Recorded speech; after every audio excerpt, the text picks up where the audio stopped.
Watching Kyle's unboxing videos again? Yeah, he always finds the coolest... No way! A robot dog? Gotta ask where he got it. Or use your Samsung Galaxy S24 Ultra. Just draw a circle around the dog on your screen, and it shows you where to buy it right in the app. Whoa, I just learned a new trick. And that for once, I beat Kyle to the next big thing. Circle it, find it with the new Galaxy S24 Ultra and circle the search with Google. Get yours now at Samsung.com. Internet connection required. Results may vary based on visuals.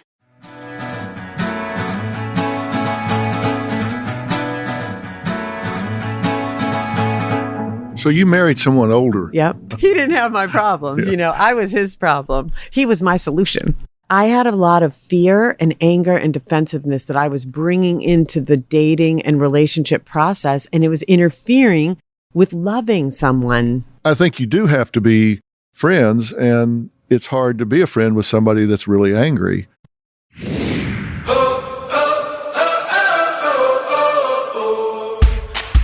All right, well, this is Dr. Phil, which means you found your way to fill in the blanks, and I'm very excited today because I am with Tracy McMillan.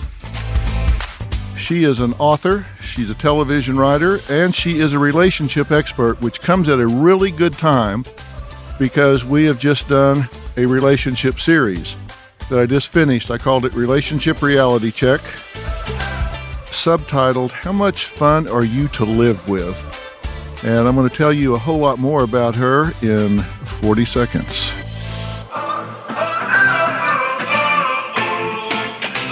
Speaking of relationship issues, I want to tell you about what's going on Tuesday on Dr. Phil. We have an episode called Breakup Breakdown.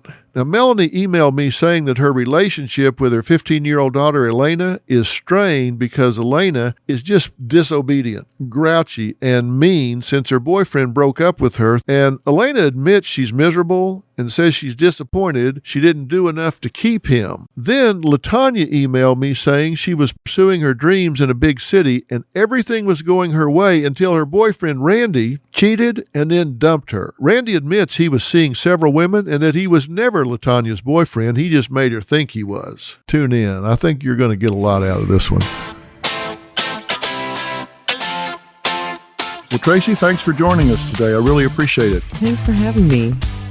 Well, you do a lot of different stuff. I do a lot of different stuff, but it all kind of focuses around relationships and sort of like what it means to be a human being. Yeah. Well, that's why I thought this was a perfect time to do this, because we just, as I said, did a relationship series called Relationship Reality Check. And when I really got into the things that you do, you're right. There's a common denominator that has to do with the human experience and relationships, and also with your relationship with yourself. Exactly. So people know you're also a television screenwriter, and you've done Mad Men and Good Girls Revolt, Marvel's Runaways, which is great, by the way, United States of Terror, which I found really intriguing from a psychological standpoint. I thought it was very authentically done, and I just thought it was engaging. Necessary Roughness, you've even written for the NBC Nightly News. So that's right. You've kind of done it all, and you've written books. Why You're Not Married Yet. I got to hear about this. I Love You, and I'm Leaving You Anyway. I just want to hear kind of more about that. What do you find the most fulfilling out of what you do? Does anything jump out over the others? Well, it's interesting because I think the relationship piece is the piece that I would do. I mean, I would do it all. Even if I won the lottery, I would still want to write television. Yeah. But the thing that I do for free and for fun is to help people with their relationships and to help people know that the building block of a great relationship is having a great relationship with yourself. And that once you're in a relationship, it's really more about what you can give than what you can get. When did you decide that you were focused on this in your life, in your evolution? I want to say sometime around my third divorce. Yeah? Yeah. I mean, I came to coaching people into relationships by trial and error. I'm a little bit of a jailhouse lawyer. I've had all kinds of life experiences that led me into relationships that then everything I had to do to put myself back together, I share with other people. I've been doing this for 45 years, and I tell people if you are getting ready to get into a new relationship, you should never do it if you don't do an autopsy on the relationship you just got out of. Right. And an autopsy on what you did. That's right. That brought it down. I mean, even if it was a relationship that needed to end, I'm not saying it necessarily toxic. Right. But if it ran off in the ditch or it just reached its natural end or whatever, you need to look at it and see what you did, what role you played. Right. Do you subscribe to that theory? Absolutely. Because you can find a new person, but you're still the same. Yeah. You know what I mean? So just moving locations and swapping out one partner for another partner does not actually solve your problems. Yeah. And I think that's what I had to come to is like, I had been in, all these relationships and I had to come to the conclusion that it was me. And then it was, well, what is it about me? Well, it's not that I'm a bad person. It's that there are ways of being in relationships and things I did not understand quite yet that I needed to learn. When you got into your first relationship, did you consider your early life as having damaged who you were? Because you were in foster care. I was. You had a lot of experiences that most people have a hard time relating to if they haven't been through it. That's right. I mean, I am still working my way through those experiences. That's the thing. When you're young, you think life is linear and you're going to put something behind you and that's it. And in fact, life is both circular and a zigzag.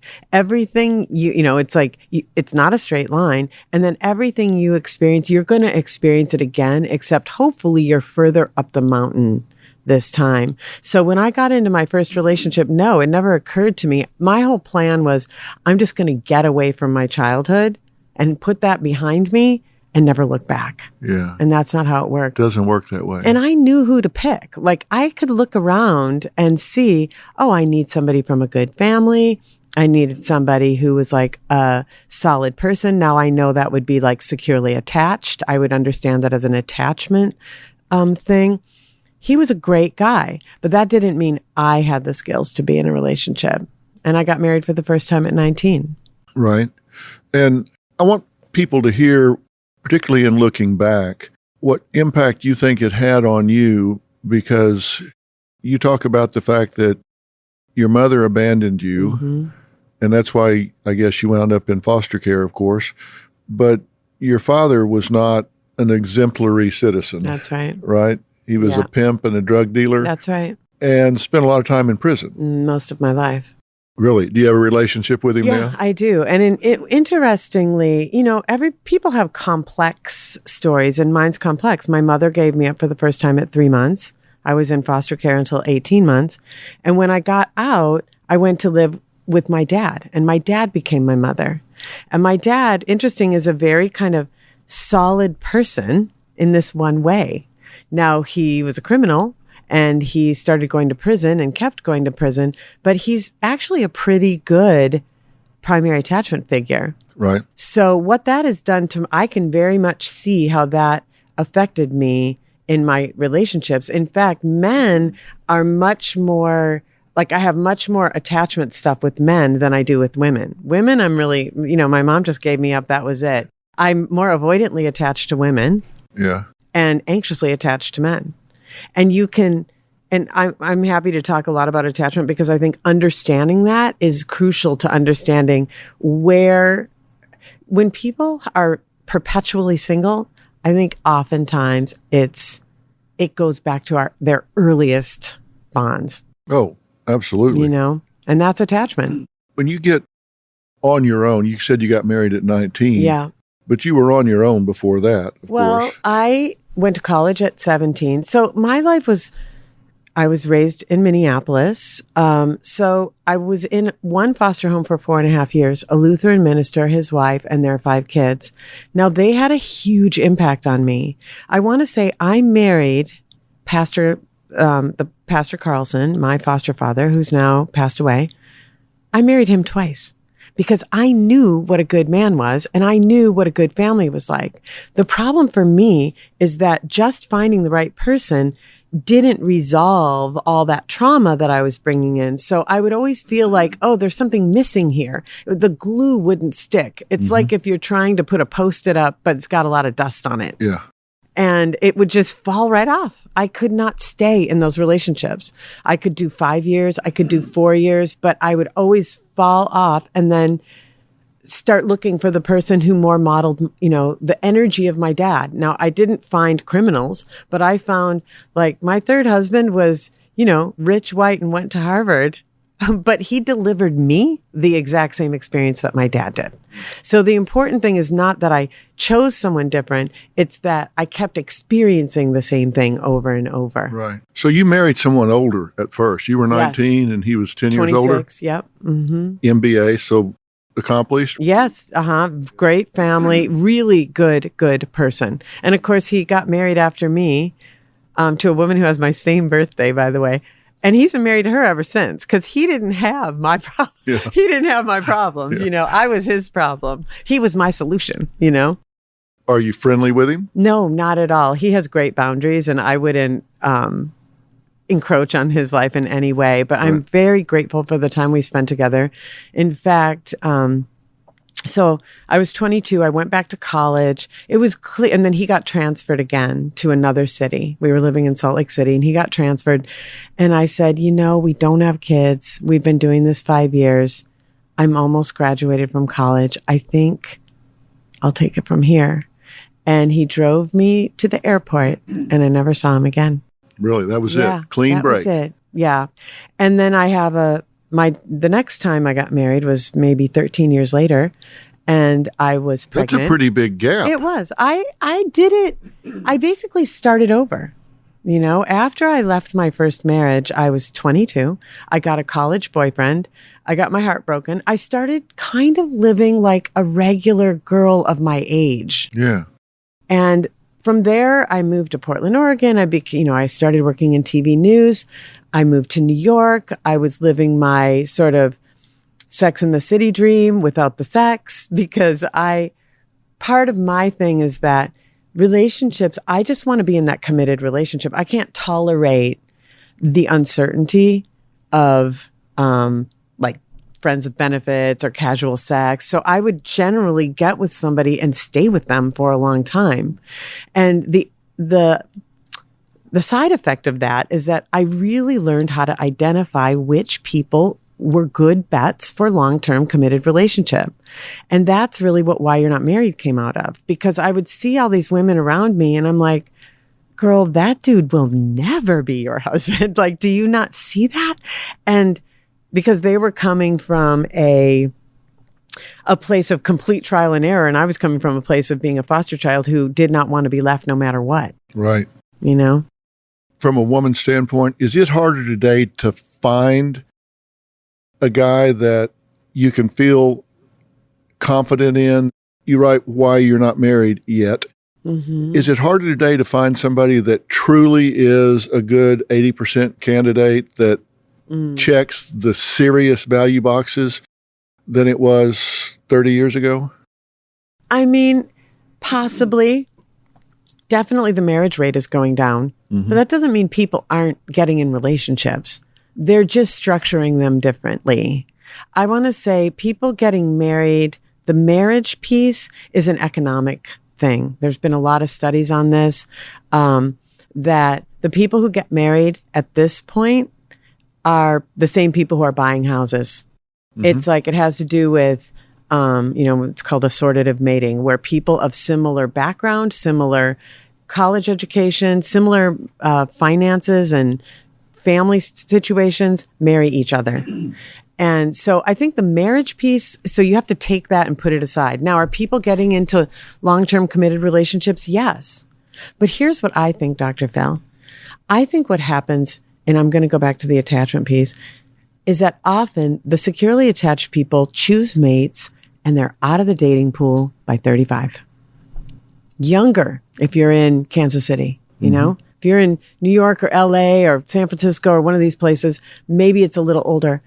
And then what you're left with are the people who have not necessarily, they don't want to make commitments, but they have trouble forming secure relationships. So, and because we wait so much longer to get into relationships and, to get married, that to me is more where the trouble starts. Mm-hmm.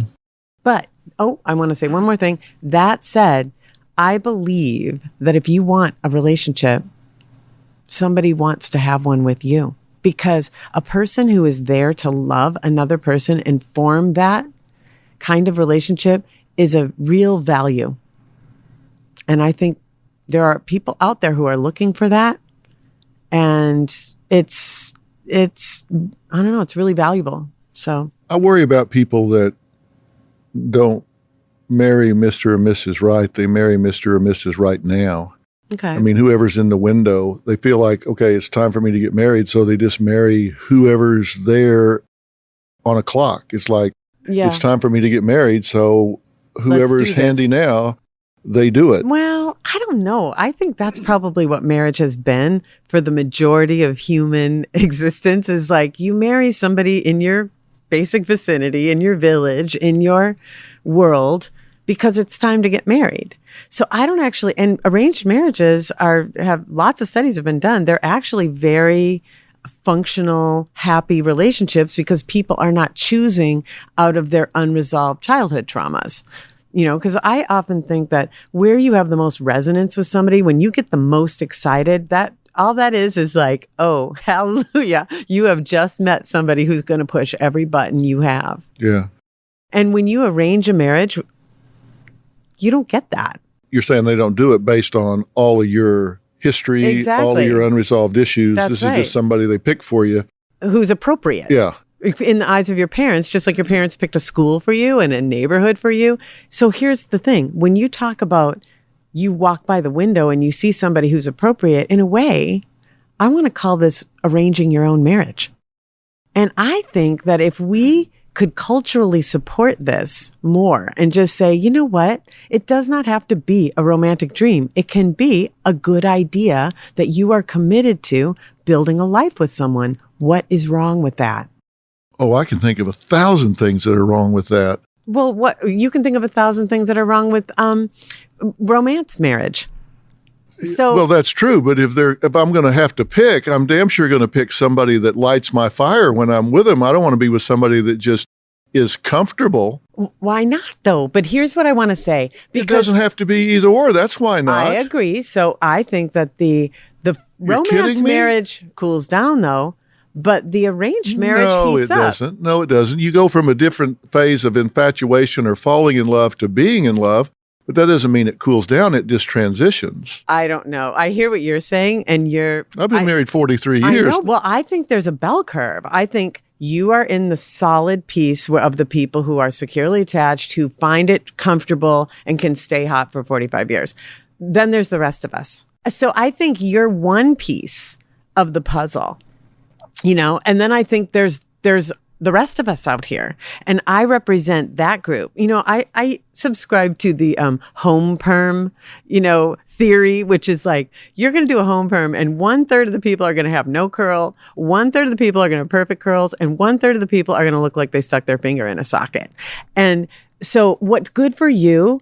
Like I can look at somebody who's been married 45 years and go, "You don't know me. My thing is so much more complicated than that." So what about the rest of us? We need some models that work for the rest of us. And I'm just pitching one that I don't think it's a bad idea necessarily for some people to go, it's time, you're appropriate, I like you, we have similar values, let's do this. Yeah, I got that. But you're either going to contribute or contaminate a relationship, one of the two. You're either going to bring in all of your toxic characteristics, baggage, and open wounds, or you're not. It doesn't matter whether it's romantic or it's somebody that was a good friend and they're just going to be your lifelong good friend. You can screw it up, whatever the situation is. If you have self-destruct in your core DNA agenda, you're going to screw it up, whether it was arranged, romantic, random. Yes. drunk in Vegas, it doesn't Right. matter. Wherever you find them, you're going to screw it up if you've got self-destruct in your DNA. I agree. But so what do you do? But that doesn't preclude some people from going, this is a reasonable, because here's the thing. I have a show on the Oprah Winfrey Network called Family or Fiance. 16 couples. Some of them are clearly in the camp that you're talking about. They're like, it was time. He's appropriate. We get along. I want a family. The clock is ticking. Let's do it. And I've come to respect those relationships more than I did. If I thought a woman married me with that criteria, I would feel really cheated. And I would think that I think they a lot of people settled would agree with you. and I settled. And if a woman said to me, okay, I'm going to say yes to you because you're handy as a pocket on a shirt. You're easy to be around. Mm-hmm. I like you. I really do. Right. And we get along well. We have some common interest. Mm-hmm. We cohabit okay. And you're going to grow on me. My response would be, no, I'm not, because I don't want to be in a situation like that. Right. I would not do that in a million years, nor would I let them do it to themselves Right. in a million years. My attitude is I'd rather be healthy alone than sick with somebody else.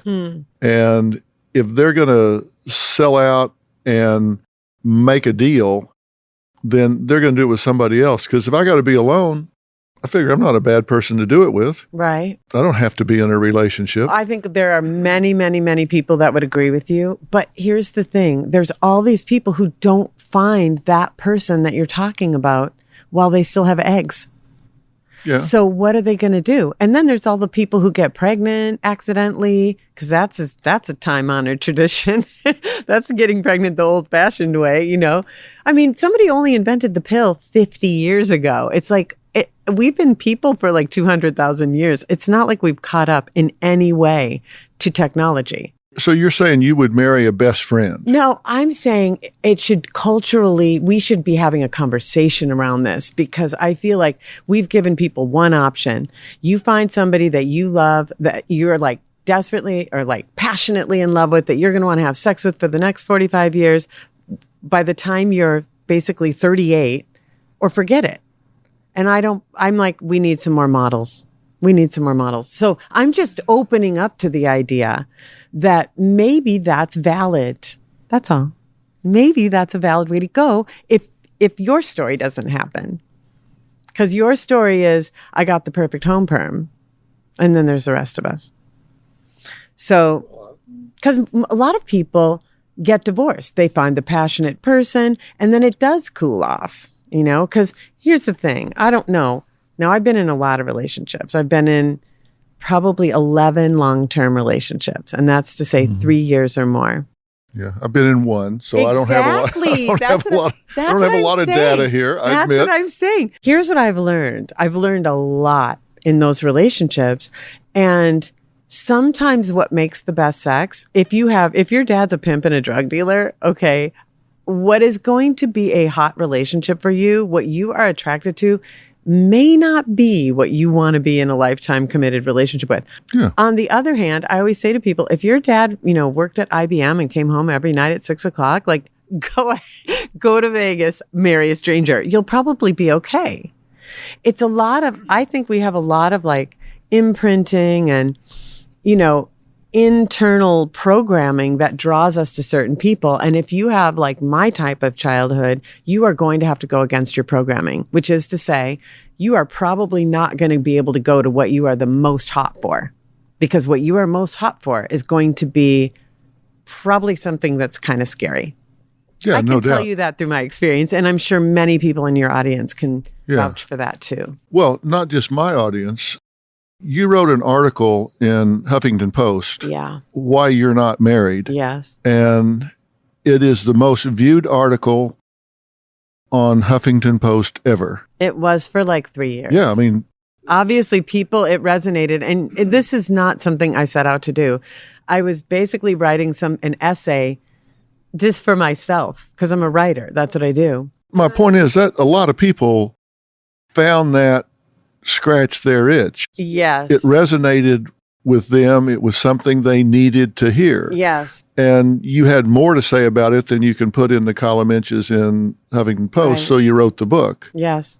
Let's talk about that All a little right. bit, because you get pretty specific in there. Yeah. You don't like pull any punches. And your first chapter in that book is You're a Bitch. Right. And you say, what I mean by bitch is you're angry, got a chip on your shoulder type thing. It's about anger and defensiveness. Yeah. And I think a lot of people, when I did the audio version of my book, I was like, oh, I wrote a whole book to myself.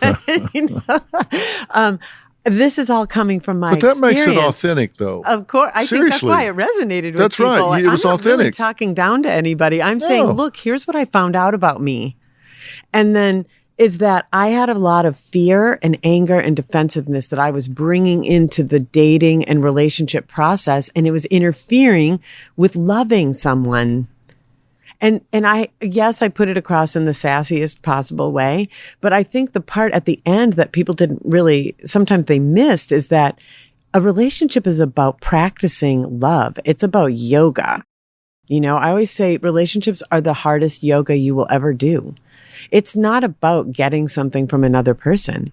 It's about confronting yourself as a person. It's like a couple is the very building block of our whole society, and how you are in a couple relationship is really about what our world is going to look like, Sure. And in fairness, you're saying that it makes sense sometimes to marry someone that you're comfortable, compatible with. And Well, I have a lot of radical ideas, Dr. Phil. Well, I have a formula for Okay. success in a relationship. Okay. And the first factor in it is that it has to be based on a solid underlying friendship. So I agree. it's not that I disagree with that Right. aspect of it. I'm just saying there are other parts, and the other parts I are simply agree. it has to meet the needs of the two people involved. Agree. And so if somebody has a need for romance and Passion. sizzle and all that, then okay. If they don't, if both of them are okay without it, that's Right. fine. But I think you do have to be friends, and it's hard to be a friend with somebody that's really angry. That's true. And your second thing is you said you're shallow. What do you mean by that? I think that a lot of times, especially when I was younger, I and my friends, we would be very externally focused on the things that we were looking for in a partner. Like the classic example would be he has to be tall, or he has to be rich, or even, upper middle class. And Leave hair out of this. okay, I wasn't going there. All right. And I've never had those things. That hasn't been a big thing for me. So I could see that I had these girlfriends, like they would date a jerk who was tall. And I would be like, why? I never understood that. Guys are the same way, though. Guys are the same way. But guess what? Those people find each other. Yeah. And the number one reason not to be that woman is because it opens you up to that man who's like, I want you to have big boobs, or I want this, or, you got to be blonde, or whatever it Yeah, is. they make really pretty babies, and that's it. Yeah. I'm Katie Maloney, 37, a divorcee, and I'm out here falling in love every day with myself. And I'm Dana Cathan, 33, former needy mess, and delusional Leo. But I've never been happier. Never been happier. You know that. Good. The foundation of this podcast is for people who want to live their life unapologetically. It's a safe space for anyone who's going through a transition in their life or just dealing with the regular bullshit. It's a religion. We're not saying that we're looking to start a coven, but that might be why we started But this we're not podcast. saying that. Join our cult. Community. The coven. Religion. Okay, let's just stick with community. Listen to the podcast. Listen to the podcast. You said number 3, you're a slut. Yeah. Well, okay. I didn't really mean slut. Well, that's a big word, but let me No, say what I meant. You know Yeah, what I explain what you mean so people mean. What get I it. meant is that I feel like the number one thing, if somebody said, what is the number one thing in the way, in particular for women, of their relationships, to me, it's casual sex. Why? Because it's not because I have a moral thing against it. I don't care. The problem is it's casual for about 3 weeks. And then you're like, where's the rest of the relationship? It's like, well, he he said it was just going to be friends with benefits. So once I acknowledged to myself that I actually was not capable of friends with benefits, boy, did my dating life get clear. Like, I never had to be yearning for some guy who didn't want me, you know? Yeah. I tried that like 3 times. I'm like, this is too painful. Well, I have this theory that if you have a good sexual relationship, it's about 10%. Right. And if you don't, it's about 90%. I have heard because you that. can't ever get past it. Well, that's interesting. Okay, I've heard it said the other way, which, you know, my therapist said to me, I don't know if it's a study, but he said people in bad relationships, sex is 85% important. People in good relationships, it's 15% important. Mm-hmm. It's like, it just takes on so That's much the same more. thing said a different way. It is. Because It if you takes have on it, a lot of you enjoy importance. it, you move on to everything else. Exactly. Communication, shared experiences, da-da-da-da. If you don't, you feel rejected. Yeah. And then you go back to your number one point, you're pissed off. Yeah. And that's sad. I mean, here's the thing. I also think that people have a lot of fantasy around what sex is going to do. I think they imbue the partner with all these magical qualities around sex. I mean, one thing about becoming a sexually mature woman, and that was work, by the way, is that once you acquire your own relationship to yourself around sex, you bring it everywhere you go. So suddenly it's not like Prince Charming is bequeathing me fantastic sex. It's that I'm able to create fantastic sex with the person that I'm with. And that is a huge shift. Look, when you're saying it's just casual sex, I really believe that people don't get upset about what happens in life or relationships. They get upset about their expectations being violated. Mm-hmm. If you expect that a marriage or a relationship is going to be like something in a sitcom, or that you're going to come home every day and your partner is going to have some exotic array of experiences for you. Mm-hmm. And then you actually get married and there's bills to pay and there's jobs to do and trash to take out. And you actually have some conflicts because you have to have a division of labor and sharing space and time and money. People can freak out because they thought it was supposed to be like this, when actually what they have is a pretty good relationship. Yeah. I think you have to manage expectations. Yeah. And I think you have to make agreements. Like, any problem that comes up, any conflict that comes up, to me is an opportunity to negotiate an agreement. Now, I think people have a hard time negotiating agreements because they have a hard time being honest with what they want from the other person. They have a hard time with being honest about how they feel. And it takes a lot of intimacy to actually say, okay, what do you need? Here's what I need. Because, you know, intimacy is into me, you see. And some people don't want their partner to see inside of them. And some people don't want to see inside their partner. And in order to work out most conflicts, you're going to have to really go into that other person, understand what is making them tick, and start to respond from that place. And I think that's a tall order for a lot of people. You make a point in the book. You say that intensity interferes with intimacy. Yeah. That if everything is frenetic and intense, that blocks intimacy. It because does. Intimacy is quieter, more contemplative, and it's not in that infatuation phase. Yeah. It more belongs to the long-term attachment stage of the relationship. Yeah. Mm-hmm. And you don't need that if you're hanging from the chandelier. Right. Which happens in the early phase. Right. Well, I mean, I've been in relationships where the person is upset when you're downshifting. It's like getting on the freeway. You know what I mean? It's like you're in the surface streets and you're zooming around and it's really fun. You're taking corners, you know, whatever. And then you get on the freeway. You're like, okay, we're on our way to California now. It's going to be a while. And some people are like, well, where are the turns? What's happening? I want some excitement. I think stimulation is very different than, it's like a substitute actually for making real contact with another person. And that's that expectation that I think about, because I always hear people when they're first dating and even early in their marriage, They go, oh, we're so connected. We just stay up and talk until 3:00 in the morning. And Right. we think so much alike, we can finish each other's sentences.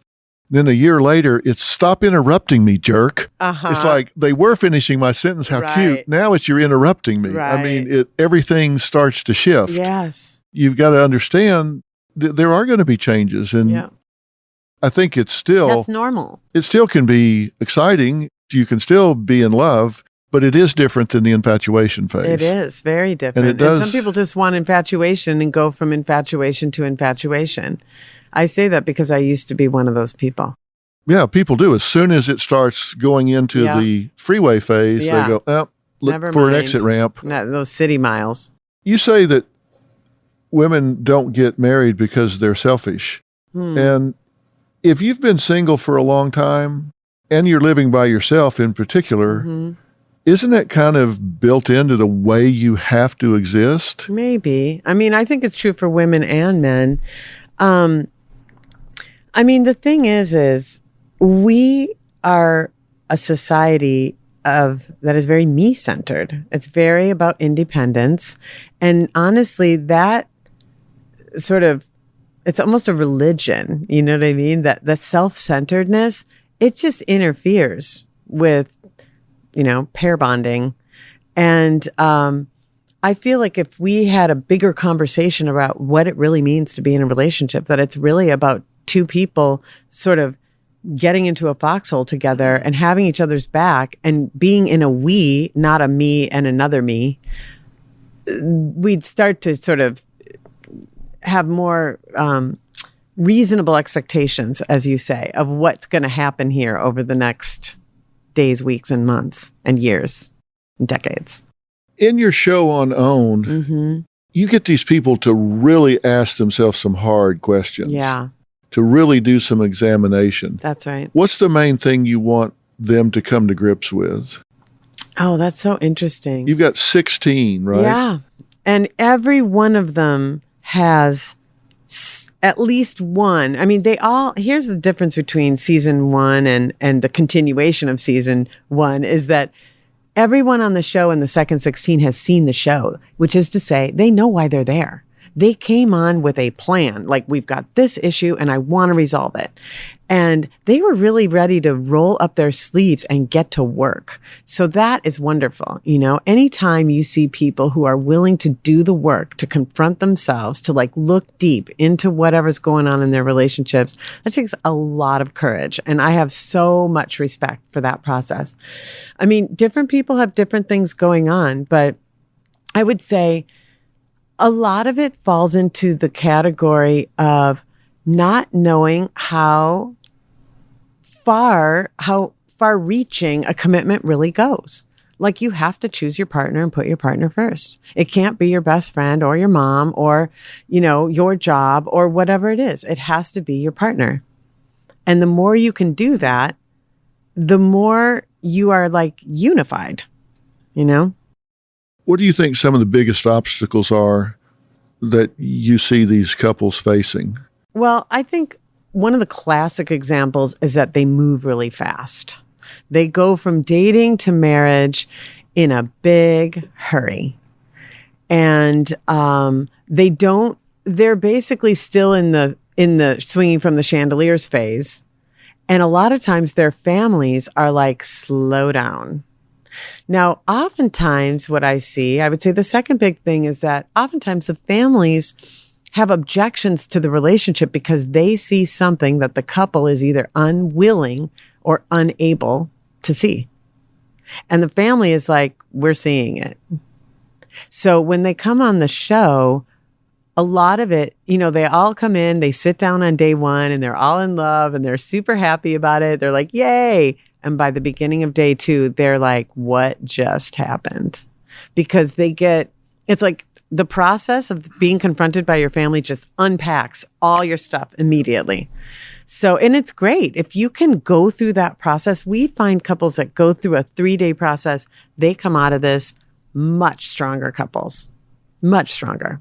What do their families challenge them about that's the most painful for them? Is there a theme? I mean, what's interesting is a lot of times the very issues that the family is having trouble with in the fiance relationship are basically problems they installed. This is why it's so great to get the whole families together all under the same roof. It's like very fancy family therapy, because you've got the cause of the problem and the result of the problem in the same situation. And that is not lost on the people. That is not lost. Like, you can see how her relationship with her dad has become her relationship with her fiance. And the fiance can see that too. And so what that allows her to do is to maybe take some of the heat off this fiance and go, wow, some of this is stuff I'm bringing into this relationship. And if I could resolve it with him, it wouldn't be cluttering up this relationship so much. And that's some of the stuff that I help them unpack and see. When that light bulb comes on over their head, Yeah. do you find that people know what to do, or is that a point that you think they're open to guidance, or do they find their own way down that path?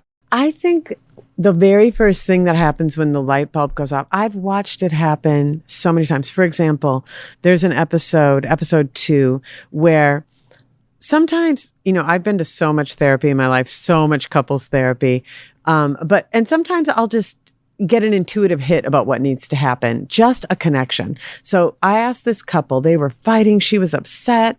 She was angry. He was trying, but he was also getting frustrated. I said, I want you guys to just take hands, face each other, and look at each other. And within 10 seconds, she burst into tears.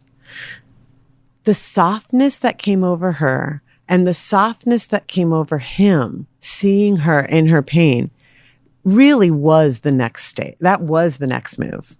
That's all that needed to happen. And they were back on track. Now, it doesn't mean their problem's over, but they're together as a couple facing that problem, as opposed to now being all in this adversarial thing.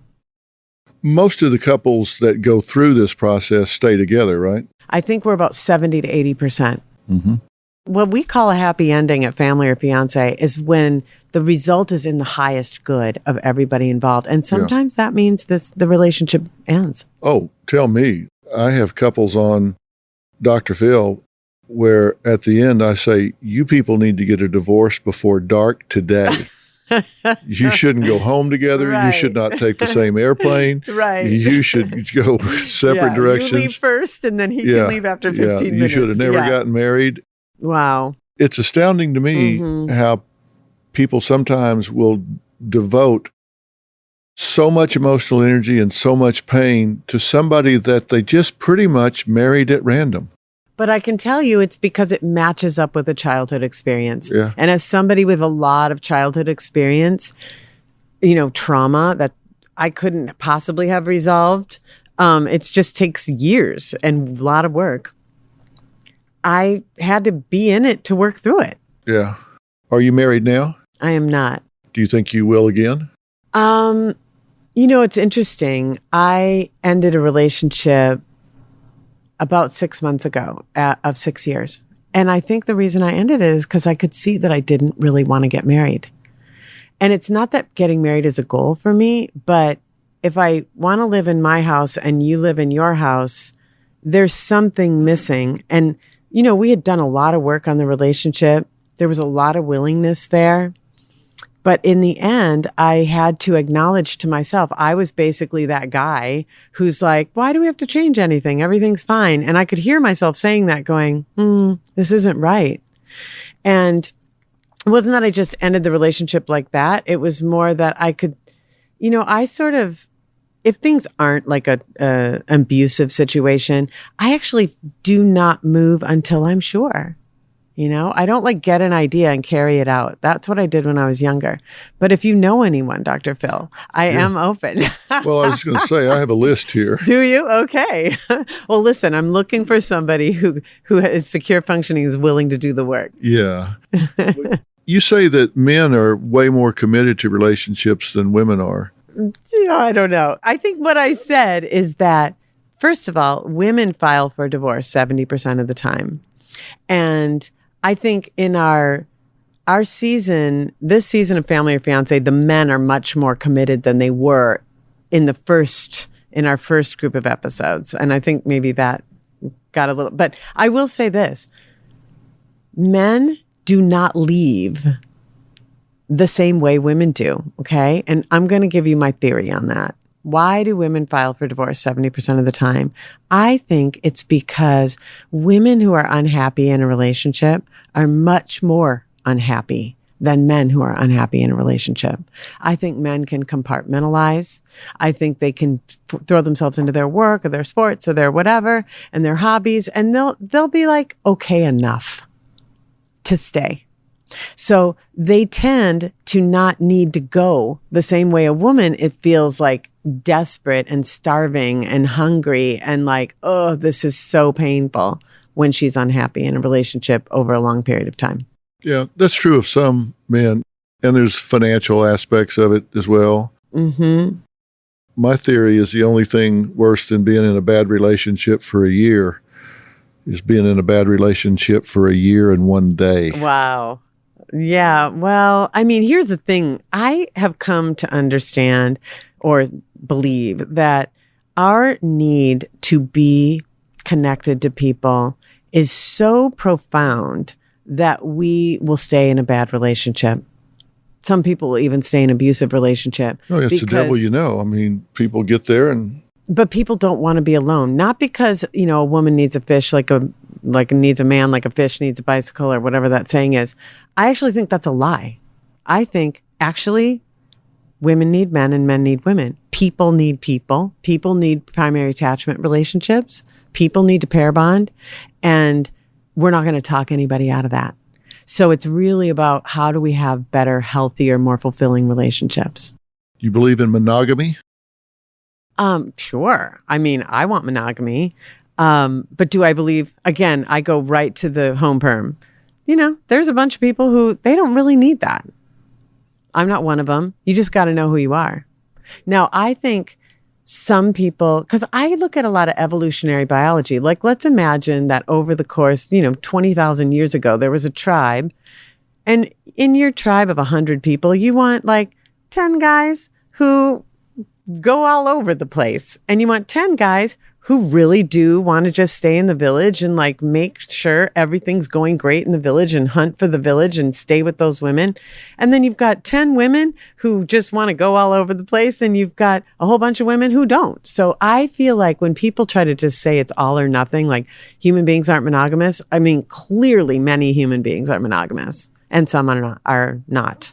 Yeah. I think we like this concept that like men have to spread their seed around, but we don't understand that women are the same way. There's hunters and farmers. This is my theory. There's hunters and farmers, and then there's huntmers. I'm probably one of those. It's like, you just got to know who you are. And I've married 2 farmers. Those are great men. Are they going to be president of the United States? Probably not, but they are great, great men. And then there's hunters. Hunters are awesome. They might be president of the United States, but are they going to like kick it with you the way a farmer will? No. So you just have to know you're not going to have it both ways. That's, I think, what people really need to come to. There's going to be some choices. You're going to choose this kind of partner or that kind of partner. And it's not fair to look at, if you get like the farmer guy and go, I want you to go hunting. No, you have to love that farmer. And likewise with your hunter. Well, give me your take on this relationship-wise. I'm concerned that when I'm much older than you. I don't know about that. But, well, yeah, take it from me. But when I was growing up, the internet wasn't even a gleam in somebody's eye. Right. And television, there were 3 channels. Right.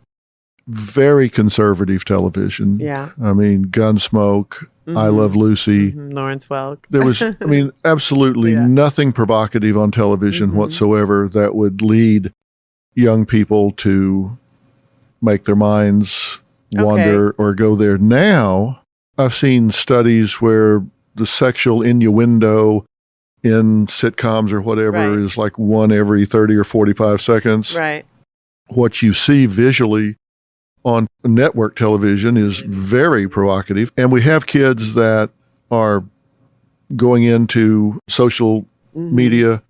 They're meeting people they're not disturbing. learning relationship skills. Yeah. Like you say, having people hold eye contact for Yep. just a short period of time is a meaningful experience for people Yeah. because they don't do it anymore. Mm-hmm. And so now I think what is happening is we're having kids that are jumping from really puberty childhood Mm-hmm. to fully sexually engaged intimate relationships when they didn't fill in the steps along the way. Yeah. And they're not prepared for this. They get much deeper than they should be and they come crashing down. What's going to happen to this generation of people that are not developing social skills, Yeah. relationship skills, because everything is electronic Yeah. and human skills, relationship skills are really atrophying in our society? What's going to happen to relationship Right. skills? Well, I think you've said so many things right there. I have a 22-year-old son, so I'm like right smack in the middle of this. I would say, first of all, the teen pregnancy rate has gone down by some crazy number, like 60 or 70% over Yeah. the last 20 years. The real thing is that kids are not having sex the way they used to. Like the way people had sex when I graduated from high school in 1982, everybody was having sex. Now they're not. It's like they don't drive either. They're just growing up much more slowly. Okay. So they're probably going to live to be 117. So maybe it all works itself out in the end. The other thing I would say is I'm not sure what the sexualized content does to kids. I almost think it makes them shut down because I look at the 60s. Well, look at what happened. We had all this very conservative TV, and then you had this giant boomer generation that went out and started, everything we know of as the 70s, which was really, way, way more out there than these kids are.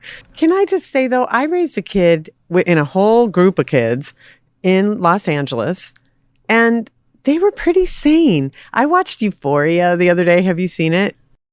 I watched a little bit of it. I thought you it don't was need to pretty out watch there. much. It is. I thought it was pretty out there. I spent a lot of years in TV news writing the phrase, it's a parent's worst nightmare. Okay. And I feel like there's a lot of parents' worst nightmare porn out there where people are just binging on the parent's worst nightmare.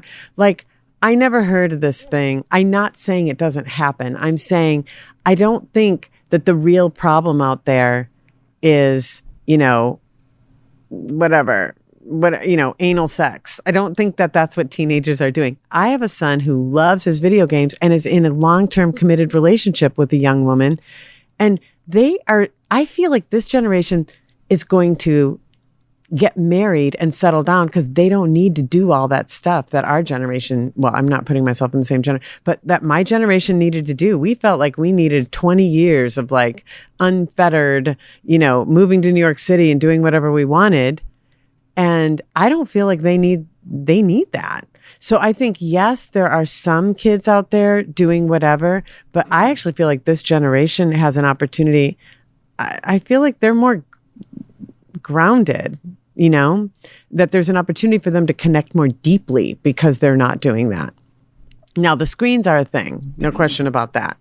There's certainly different stimulus material than we had. It's true. And I mean, to me, one of the great things that people don't talk about issues of our time is pornography.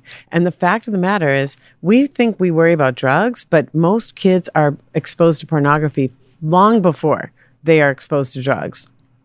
And that to me is very disturbing. I sometimes feel that we are going to look back on this time like we look back on cigarettes in the 40s and go like, well, everybody was doing it. We thought it was fine. But I do think it burns out people's reward centers and it makes real life is never going to be whatever is happening when people, turn on their computer and go to wherever they go. Well, and the thing with the computers, these kids, from like 6, 8 years old, they are so versed on the computer. Yeah, they are. The adult generation has the wisdom, but not the knowledge. The kids have the knowledge, but not the wisdom. Yeah. So you can put all I these don't know guards what's on the gonna happen. computers. It's Those true. kids, they click around. That's They're true. 3 clicks from anything they want, So true. including buying stuff. Yeah. and whatever, Fortnite or whatever it is. Yeah. It's a real thing. And I mean, their generation is going to have to come to terms with that. The way we have to come to terms, like it's part of the human experience to have some sort of mass experience that you have to come to terms with. And that's going to be part of theirs. Well, you premiere season 2. Well, it's basically an extension of season 1, technically. But yes, it's our next set of episodes. It's the spring season? Yes. Okay. Exactly. But it's January 11th. Yes. It's on Saturday nights Yep. at 9 p.m. Eastern and Pacific. Tell us what to expect that's going to be exciting. You know, what you can expect is to watch people really diving into both their families and their relationships and making connections between the two. And then also, I think there is a lot of hope in our show. People work a lot of stuff out in these 3 days. There are tears, there's laughter. It's the human experience. Well, what I think about it and I've spent some time looking at this and seeing what's going on, and I think 2 things about it have really jumped out at me. One is that it really challenges the generational legacy. It makes you really realize that you don't have to carry forward That's right. what has been foisted on you. That's right. And number 2, I think it is very thought-provoking for the viewer. I don't think you can watch this and walk away from it and not think about, how is this mirrored in my family? 100%. How is this mirrored in the way I'm being an in-law or a parent, or how I'm being in-lawed and parented? That's right. I mean, I think it's very thought-provoking. It is. I mean, it really will confront you in ways, in a good way, you know? Yeah, it really causes you to think. And Yeah.